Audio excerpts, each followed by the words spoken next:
Is addiction a disease?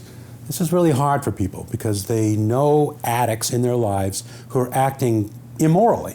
They're making bad choices, they're choosing bad things, and they're making those choices over and over again. So you look at these people and you say, that's not a disease. If you want to call it a disease, that's an excuse for bad behavior.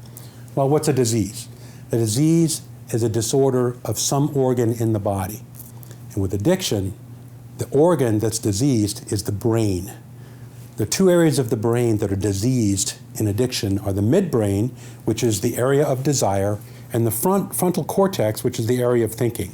And the midbrain affects the prefrontal cortex, meaning if you have a disease in the area of desire, then your desire is for the wrong thing, and your thinking part of your brain gets haywire, and it's making wrong choices. So yes, addiction is a disease, but it's a disease of the brain. It's a disease of desire. Now remember in the Bible when Jesus was approached by the rich young ruler, and the rich young ruler said to him, what do I need to do to enter into the kingdom of heaven? And Jesus says, well, you need to sell everything and come and follow me.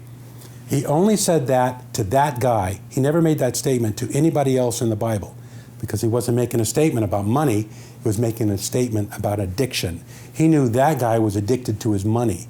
And unless you can desire the right thing in life, you'll never enter into the kingdom of heaven.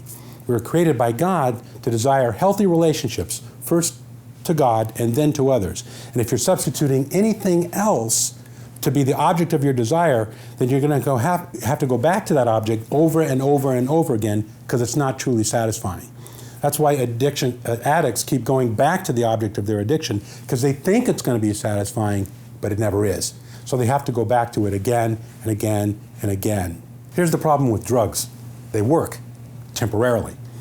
So you can go back to the object of your addiction because it makes you feel temporarily better, but it never fully satisfies you because you're substituting a thing or an object for a relationship. So we have to go back to it over and over and over again. And each time you go back to it, it's less satisfying, but because of your disorder of desire, you keep desiring something that doesn't work for you. So what's the cure for addiction? The most powerful program we have for curing addiction is a spiritual program of seeking out God and relationships with other people, because only when you desire relationships can you be fulfilled. And if that desire is diseased and it's directed towards anything else, you're going to be going back over and over and over again to something that never truly satisfies. What I find in my work with addicts is that after a while, the drug itself loses the effect. It's not really the effect that they're after, it's that they desire something and they can't stop desiring it. Addiction is a disease of desire, and you have to find yourself directing that desire towards something that satisfies in order to be healed. And that satisfaction only comes through desiring God and others.